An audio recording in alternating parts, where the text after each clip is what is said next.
It's your boy on Red TV, and I'm back. And today I'm on a Go, but I'm just trolling podcast with the champ, the pride of Illinois, bro. The one and only Bully, or remember the name, man. What you want to go by?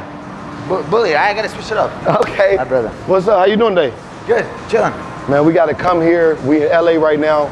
I had to interview the champ, bro. So while we working out, I want you to tell me a little bit of how you felt about growing up in Chicago. For sure. So let's grab some dumbbells. Come on. What should I grab? I would grab like 20s to be decent for you. Nah, I'm gonna grab some 15s, 10s. Fuck it. I'm gonna grab some 10s. So how you do this? What you be doing? So we're gonna start with just curls. Okay. 10 curls. Okay. Yeah, I mean, for myself, in Chicago, I didn't have like martial arts in my life. I didn't start until I was 23 years old. That's when you started? That's when I started martial art training in general. Okay.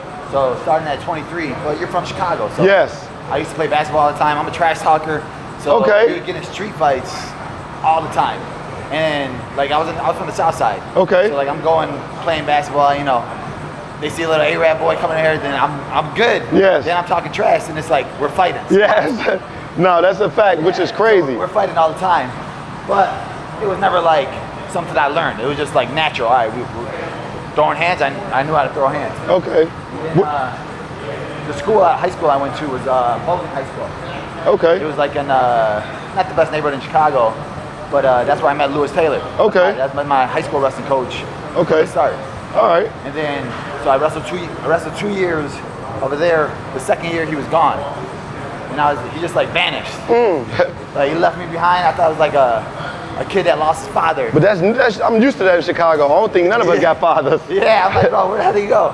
That shit But crazy. I was like, whatever. I stopped wrestling. I stopped training because my school, they didn't care about the wrestling program. Just about the basketball program. Okay. And then they just,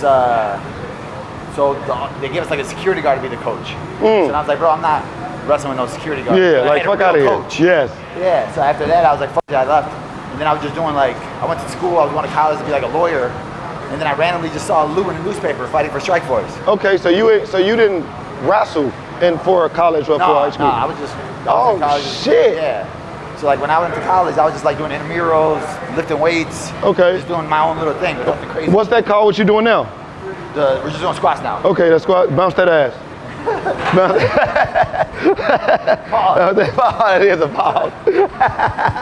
Okay, so you know what it's like growing up inner city, basically. Yeah. Day in, day out. Yeah. If not, he's seen that shit on the news. I mean, I lived in it too. Cause my store was on the east side of Chicago. I lived. I also worked in Inglewood. So. Okay, that's the hood. Yeah. Okay. Yeah, bro. Like, what made me want to switch everything up?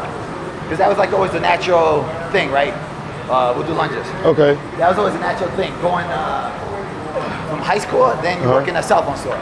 Okay. High school, work in a cousin store. Yeah. Your own store up. Okay. So that was always a natural thing. But then there was one time where I was working and we got robbed. Whoa. That's like, Chicago, normal. 3 dudes came in. 3 kids came in with guns. Kid with a shotgun came, put it into my chest. And bro, they stole like fake jewelry, like everything was fake. That's Chicago. Bro, and then the cops came the next day, they caught them. Because they're like little kids. Yeah. They were like dropping clothes on the floor, so they just followed the footsteps of their house. And they went into the basement, the cops like, I walked in the basement, it's 3 kids, and they're like wearing all the fake jewelry, and one was 9, 12, and like 8. Wow. And all 3 of them had guns, and then one of them had a gun to my chest. And I'm sitting there like, bro, I could've got killed. Literally, bro. Fake jury. Fake stuff. Hating like too. The kids don't know the value of life, right? At all. Just like, a lot of it's for street cred, or a lot of it's for somebody told them to do it, or you just like, I want to get this chain, I want to look cool for a day. So it's like, you would have died for nothing. So what makes you stay in Chicago? Family, right? It's regardless. That's where I was born, that's where my family is, friends are. So it's like, I'm a very family-oriented guy. So if I can see my mom every single day, see my sister, my brother, so like, I'm never gonna leave because of that. Okay. But it was me, I gotta do something different. Okay. Like I said, that was always the easy way out, was just like, all right, working in the hood, working in the store. Yes, yes. Which was normal. Everybody does it. Yeah, that's super normal. Yeah, you're thinking that's just, all of us do the same exact thing. So like, I want to do something different, I want to go to school, I want to figure something else out. Okay. To change my life. Because you know how many different things could have went wrong, bro, if you in Chicago? Bro, growing up, literally We would play like basketball at the park.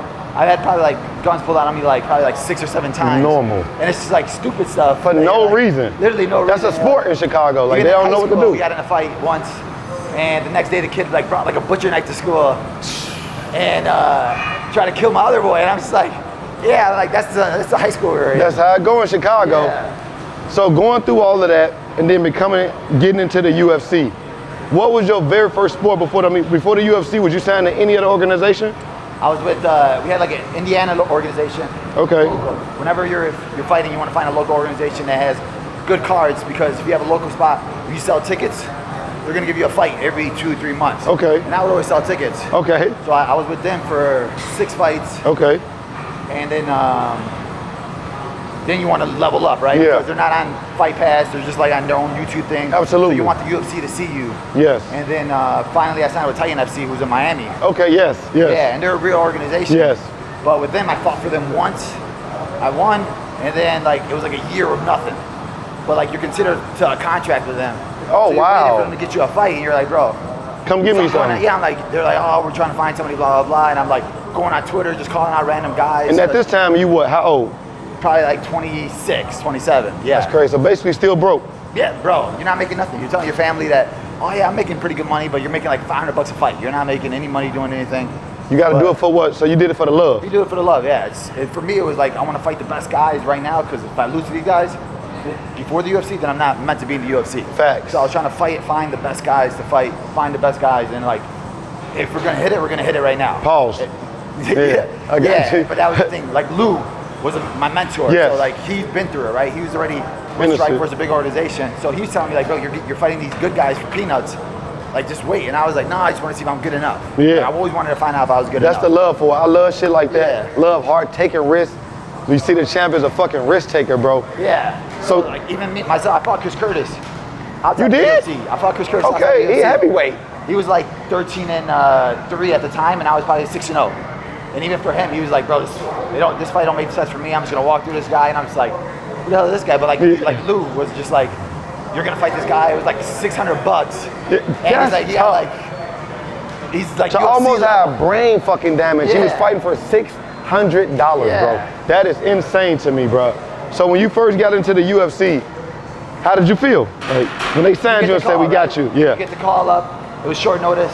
Oh shit. Yeah, it was short notice against Alan Joe Ban. It was during Ramadan, and I was like, bro. You took that? Yeah, because when you're outside of the UFC, you're waiting for that call to get in the UFC, and I was like 9-0, and like every year I'm like waiting. This is gonna be the year. This is gonna be the, they're gonna call me. They never did. I tried out for Ultimate Fighter 3 times, never got in, and I was like, bro. What the fuck? Yeah. So then they call you for short notice. You're like, bro, let's go. Yes. And it was that UFC 100 week. Okay. So I was on it. It was a huge card. That's years ago. It's UFC 311 today. Yeah.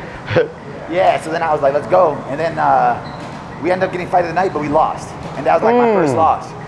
And after that, I was just like, bro, am I not good enough? Was it like, dang, was all that stuff for nothing? Yes. So then I was like, I called my manager, bro, give me another fight quick. Get another fight quick. We fought in Hidalgo, Texas, and then I won by TKO. I was like, all right, we belong. Oh, yes. But still where I was, it was still like, I was training with like smaller guys. I was training with like 135 pounders. Okay. Lou was with me, but like for myself Lou just naturally has knockout power. He wrestled in college. Yeah. Like he's just a different beast than me. Nah, he beats. I don't He have is that. Like me, I'm working every day to try to like get there. Get better, yeah. Yeah. So he was inspiring you basically. Yeah, so he was inspiring me, but like I couldn't do the stuff that he does. Okay. So like for me, I'm trying to find other teammates and stuff to learn from. Yes. But it was just like on my own, YouTube, figuring it out, this Yes. coach, that coach. You wanted that shit. Yeah, I just wanted it. So then once I lost my third fight, it was against Luque, Madison Square Garden. You thinking you're gonna be like, that's your spot, Madison Square Garden. You know? Yes. I go out there and get knocked out, and I'm like, bro. So now I'm 1-2 in the UFC. I'm like, all right, maybe I'm not good enough, or maybe I need to figure something else out. I went to Wisconsin, started training with Duke Rufus and the guys down there. I ain't never heard of him. Yeah, bro. They got Anthony Pettis, Sergio Pettis. Oh, I know all of them. We used to have, the gym was sick. We had T. Woodley. Yeah, I know all of them. Yeah, all of the them. guys trained in the gym. Okay. So we had a great team over there. So then I got with them. I was built up the streak, got a 4-fight winning streak going, 5 fights, 6 fights, 7 fights. So training home, being in your hometown, does it feel like an ordinary day or sometimes it get overwhelming? Nah, for me, when you go to the regular gym, Yes. it's overwhelming. Okay. Because you'll be on the treadmill and people just be looking at you waiting for you to get off. Yeah. And you're like, bro, I'm not getting off the treadmill. Yeah, I'm gonna yeah. work out. Yeah, Like, no I'm matter gonna what. work out. Yeah. Okay. No, that's a fact, bro. Yeah, I'm like, people just gotta understand just the space. Yes. Right? The respect. Yes. I'm like one of the nicest guys when you're thinking about fighters that are like, give anybody a picture of time. Yes. But like if I'm working out, I'm working out. That's my time. You gotta respect it. But like it's always cool though, because I know what it is to be a fan. I know what it is to like, if I saw like Michael Jordan, I'm gonna be standing there staring at him too. Facts. Yeah. So I got a question because I've been following your career for 5 years, 5 or 6, and you hadn't lost. Yeah. So I was confused on like, this guy haven't lost, these guys who have lost or have took a couple L's, as getting this bump up. I wanted to know, like, because I always fuck with your heart. I wanted to know what the UFC was actually looking for, because you was getting basically bullied and punked out of a championship fight. Yeah, and that's the hard part, right? Because you never know.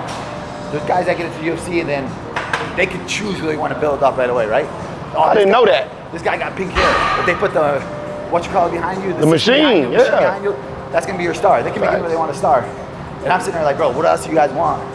For me, 9-fight, 10-fight winning streak. Bro. And it's like you see Kobe go out there, say the dumbest stuff. Get smoked twice for 2 belts before you got a shot. And give him another shot. Yes. Like, I'm never gonna sell my soul to like be fake, right? I'm not gonna sit there and do the Strickland stupid stuff or the Kobe stupid stuff. So I was like, at the end of the day, I believe in God, and I was like, I'm just gonna trust God's plan. When it's meant to be, it's meant to be. Facts. Having, like I said, mentors like Lou, who never got a shot in the UFC, but at the end of his career, he won the $1 million PFL title, right? So like that was his story. That's a fact. Mentally, I know, maybe because you're a champion, it takes a lot. But how did that come mentally on? They skipping you out for 3-4 years, like. No, it was hard. Okay. Like I said, that's when you got to have the right people around you, right teammates, the family around you, and then just like having that self-belief, knowing that I don't care what anybody says, I'm gonna be a champion. To take the Sean Brady fight, to take the Gilbert fight, like it was crazy. Literally. Yeah, and then you're like, the winner just take this fight for the belt. And they're still trying to like, well, maybe we'll give it to you. Literally. And you're like, bro. And then I heard you finally talking. You was like, no. If I fight Gilbert Burns and I beat Gilbert, I want the championship fight. No ifs, ands, or buts. Yeah, because that was another one where it was during Ramadan. And I didn't know this. It was 3 weeks notice during Ramadan. I was like in Canada doing like a charity trip. And they called me and they were like, you want to fight Gilbert Burns? Because there was like a fallout. And I was like, I'm not going to put a 9-fight winning streak on the line unless there's something worth it. Yes. And they were like, well, we'll give you the title shot if you win. Okay. And I was like, that's all I needed to hear. Yes, So I'm with it. Flew back home right away, started training right away for it. And then we won it. And then it was still like, well, Kobe and Leon may be fighting next year, so you want to wait for them next year? Or Dumb you want as to take hell. another fight? And you're like, bro. And you had to take another fight. Was the Sean Brady fight? No, the Sean Brady fight was before that, but that one was just the waiting game. Yes, afterwards, you waited forever for that. Yeah, I was like, bro. So getting that fight because you and Leon, from the first fight, did you fake that eye poke?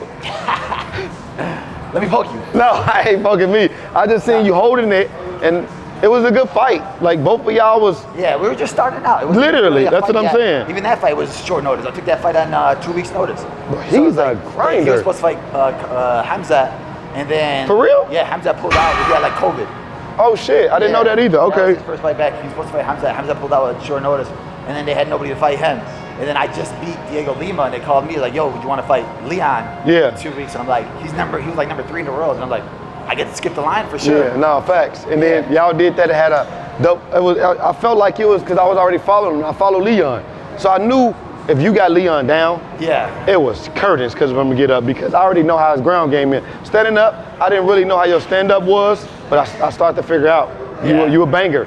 And you got fucked up in that last fight really bad and was still going crazy. That you got elbow, right? Or you got? I got elbow the last the last like 30 seconds. Yeah, bro, had that shit 30 seconds left. You pull that image up, bro, literally, his shit was gushing out, bro, for that belt. But I don't think he felt nothing. He was went into like a zone like. Yeah, once you get into that fight cage, you get into the zone, like I said, something that you've been working your whole life for, nothing else matters. There ain't no pain, there ain't nothing. What's the rush though in that? Like, I feel like that's kind of dumb. Because you guys go in there, you can be killed or you can kill somebody.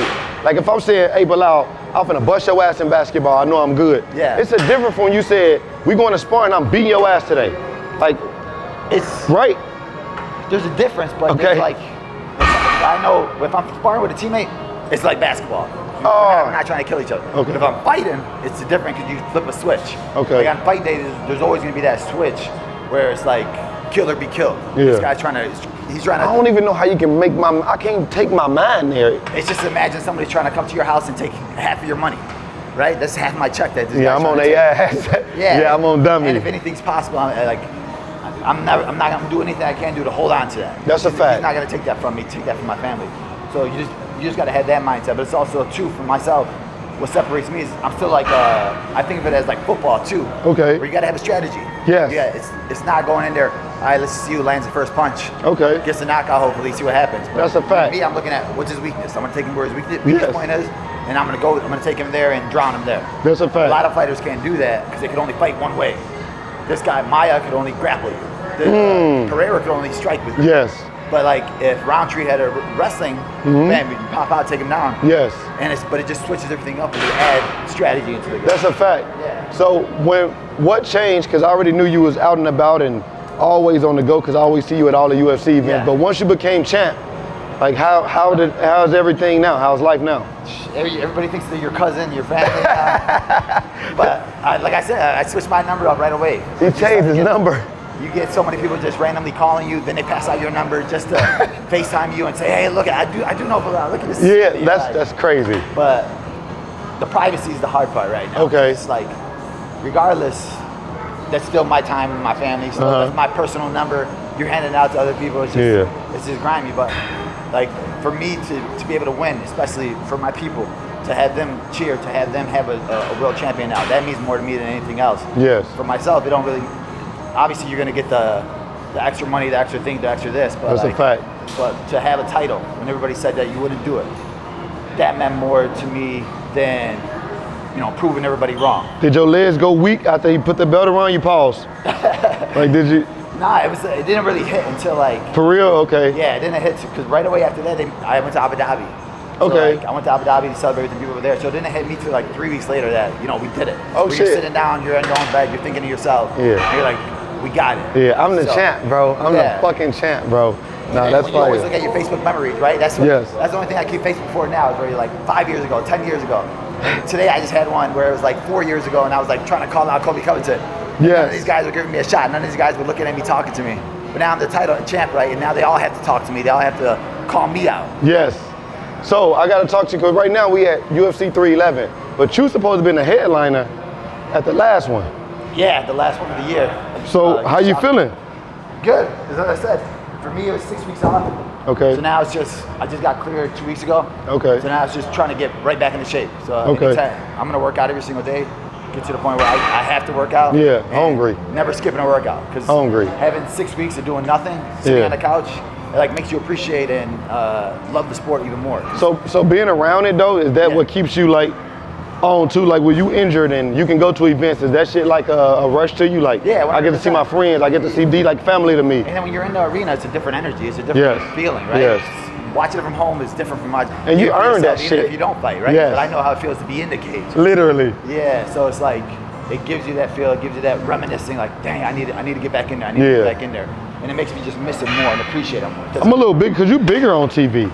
Yeah. I feel like now, like, What's your bigger? Let me say, y'all be paused. Y'all be bigger on TV, but like now it's like, I feel like the way how he is now, I'll probably beat his ass. Not like that, but I'm saying like if I train. No, it's funny. If you train? Yeah, if I train a little bit. All right, well, let's get you trained right now. Let's get no, don't get me trained right now. I don't want no space right now. I'm just saying, like, I be feeling like these guys are humongous on TV. I don't know if they like beasting y'all shit up. I don't know if it's 4K. Adds like 10 pounds. Bro, because I see y'all in I'm like, bro, if I was next to Belal and he was someone, you cause me trouble, I'll let you know I stand on business. Stand on business. No, I'm good. You ain't done that to me. It's gonna end up being like the Usman podcast. You ain't do nothing to me. You didn't do nothing to me. I ain't gonna lie. But I'm just, because I see y'all and y'all be doing y'all little shit, but I feel like if I actually hit the gym too, because I don't be wasting time in the gym, I got other shit to do, then I'll be on y'all level. I mean, anybody puts the work in, right? Anything's possible. And I tell guys that though too, like younger kids be like, oh, I want to be a champion, I want to be a UFC fighter, but like we were just talking about earlier, you gotta love it. You gotta, because nobody's gonna sit there and cheer for you on the sideline at all, running by yourself. When you're getting paid nothing, And it's like, when you lose, it's the worst thing because it's only you in your own head. Facts. Like, you have family and stuff that are obviously care about you being healthy, but the loss is on you. Like, they Yes. tell you, bro, it don't even matter. You're good, blah, blah, blah. But like, in your heart, you're like, bro, I just trained 8 weeks and I lost. That's a fact. That's the hardest thing. Because then you're thinking, man, is this person looking at, oh, that person over there is laughing at me. Did they see me lose? I got a question. I don't think no one asked you. I don't know if they asked you, but your brother wants another belt. And I know you heard about it. Islam, yeah. Yeah. Would you give him that shot? No, so I would never fight Islam. Okay. But I love that. Yeah. Because it's worth more. Like, Habib and their team, they've helped me out so much, and like, it's priceless, the knowledge I got to be able to train with them and work with them. Okay. And like I said, fighting's personal. Yes. Fighting's to the point of like, I gotta fuck build you in my up. head where I Yeah. gotta like. Yeah, got to do that to your ass. Yeah, I'm gonna take that from you. So I wouldn't do that with I couldn't do that with him. So like, for me, it was like win a couple more and then go up to 185. Literally. Yeah, because when I'm looking at 185. So are you giving? Who's fighting for the belt? Driscus and Strickland. They both Yes. suck. They both Yeah. suck. Literally. Yeah. No, he can beat both of them. Yeah, they're trash. No, So yeah, it's like, I can give it that. I'm looking at it like that's an easy path to the double title. No, that's a status. fact. No, that's but true. Obviously, I just got to beat the guys that are in front of me because I got Shavkat's next. That's all I was about to ask you. Is that still on? Shavkat's going to be next for sure. No Then date? You got, no date yet. Okay. But you got JDM against Leon. So if he beats Leon, then that's another person right after Shavkat. But JDM, he just got smoked. So No, he won. He beat Gilbert Burns. Remember, he was going to beat up, and then he. there you go. Okay, I got Yeah. a twist. Okay. I'm like, hold on, bro. Yeah, So, he was injured for a little bit. Okay. With like a ball. I think he broke his arm. But now this is his first fight back. I feel like He got a Leon streak. hungry. I feel like you was the only one gonna beat Leon. Oh yeah, no. Leon tough. But that's where you're gonna see where Leon's at. Right now, yeah. You don't lose in 8 years. You take a loss.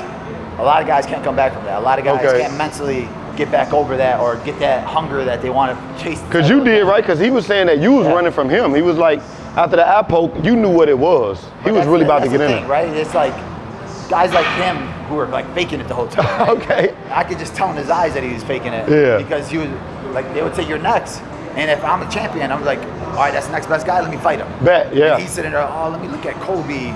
Let me look at this He even guy. fought Nate Diaz before you. Bro, he's looking at Bro, all these what? other guys. And Yeah. for me, I'm looking at, I want to be the best in the world, right? So if Yes. Shavkat's the next best guy, they think can beat me. I'm going to fight the next best guy, they think can beat me. That's a fact. So I can show you guys that he's not the best guy. No, that's a Because fact, when bro. you're champion, like Islam said, you got to fight anybody on any day. Yes. And I think I'm the champion. I know I'm the champion, so I can fight anybody any day.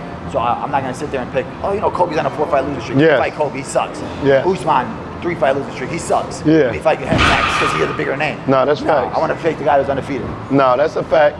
So what's next for you, far as like not just inside the UFC, outside the UFC, your brand? What Bully up to?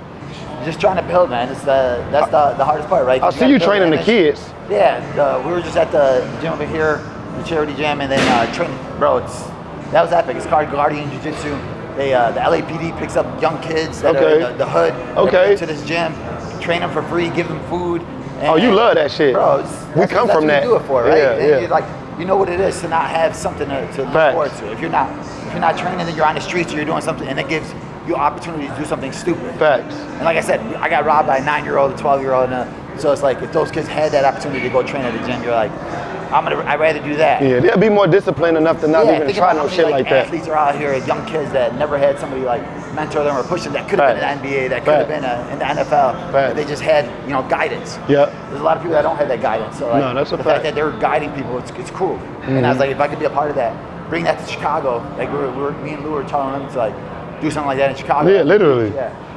Okay. Man, this was a blast, bro. This your boy on Red TV. Well, I'm just trolling podcast. I was here with the GOAT, the champ, the bully, and y'all all remember his name. So he don't have a date yet on the next fight. We know who we fighting, and we know what he probably want to do after he plays.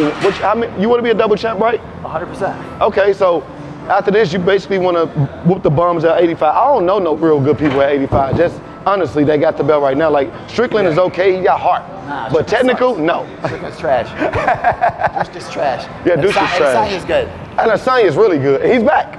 Yeah. Mr. back. Retired for 3-4 years. Yeah, literally. Yeah. That money calling, he gonna go. He probably went broke.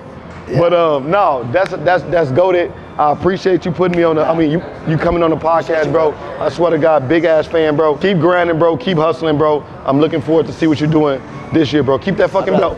Let's go, man. It's your boy on Red TV, bro. Get on my face.